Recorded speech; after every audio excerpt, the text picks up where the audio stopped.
falando de eletrônica. Vamos falar um pouquinho sobre no break senoidal de grande potência.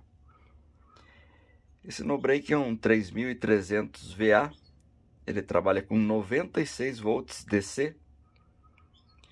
E então o funcionamento dele, mais ou menos para a gente ter uma ideia, ele vai receber a tensão de rede, vai retificar, filtrar. Tem capacitores da entrada 450 volts por 470 microfarads. Então, esses capacitores, após ser filtrada essa tensão de rede, retifica, tem um retificador na entrada.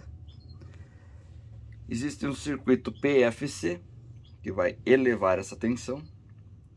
Com isso teremos estabilidade e economia de energia. Depois de filtrado, ele vai transformar essa tensão, no caso da minha rede 220, ele vai lá para 390, depois do PFC funcionando. Essa tensão vai se converter na tensão da bateria, que seria de 96 volts. Ela vai subir mais por causa da carga.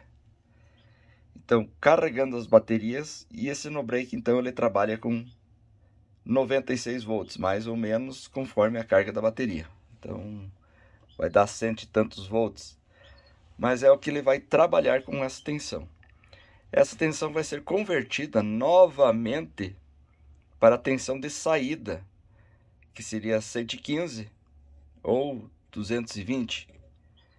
Então, depende conforme ele foi fabricado.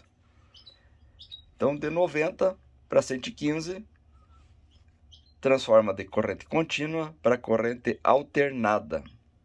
60 ciclos. Quem vai gerar os 60 ciclos? O módulo de controle, a MCU dele. O módulo de controle não está, ele é colocado nesses dois conectores, uma plaquinha aqui. Então, essa placa vai controlar, gerenciar todo ele.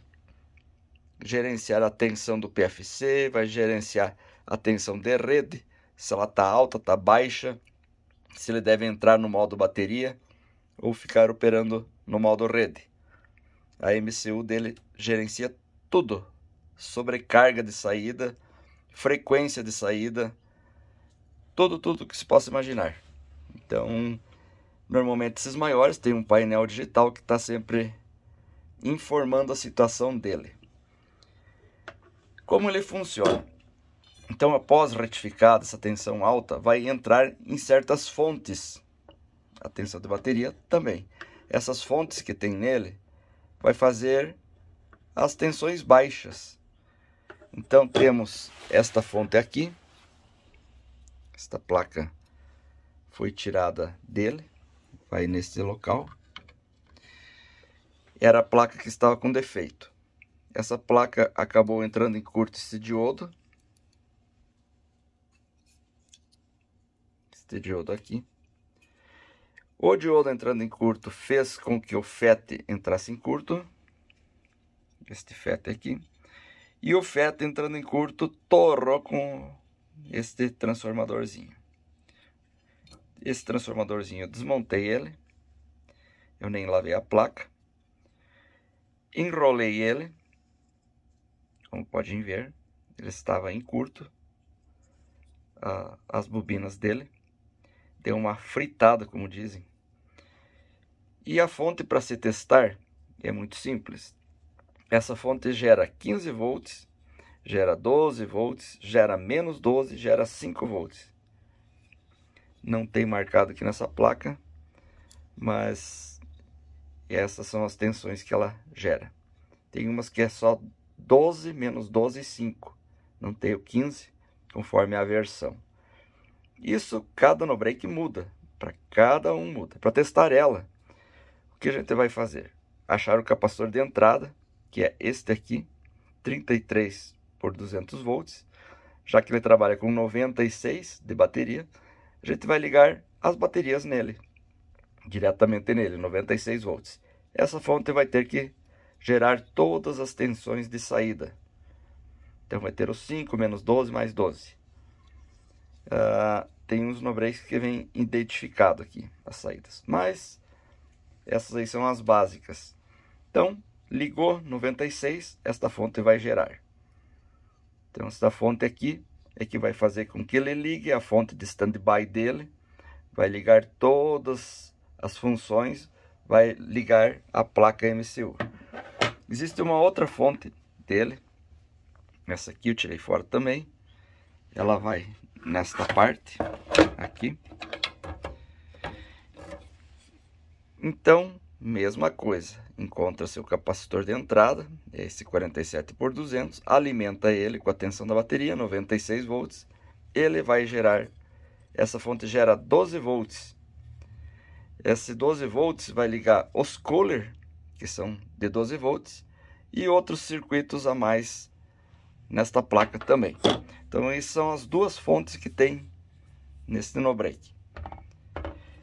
Então, tanto da tensão da bateria como da tensão da rede vai ser convertido aos 96 volts. Com carga da bateria vai dar mais, vai para 100 e alguns. E essa tensão é convertida em AC 115 ou 220 na saída dele. Então, o no-break senoidal, o funcionamento dele é assim: ele converte tensão de rede para tensão DC e volta a reconverter a tensão DC para AC em 60 ciclos. Então, um no-break bastante confiável, tem muitos componentes, às vezes, olhando-se assim, apresenta certo tipo de receio em trabalhar com eles. Mas não tem segredos muito grandes, sendo que a gente tem que saber que ele tem 2 conversores nele. Converte de AC para DC, DC novamente para AC. Alguns deles são isolados de rede, então tem um grande transformador para isolar da rede, senão não necessita ter o transformador. Eu vou mostrar aqui para vocês desse aqui. Esse aqui é isolado da rede, inclusive. Então ele tem um transformador grande que faz a isolação da rede.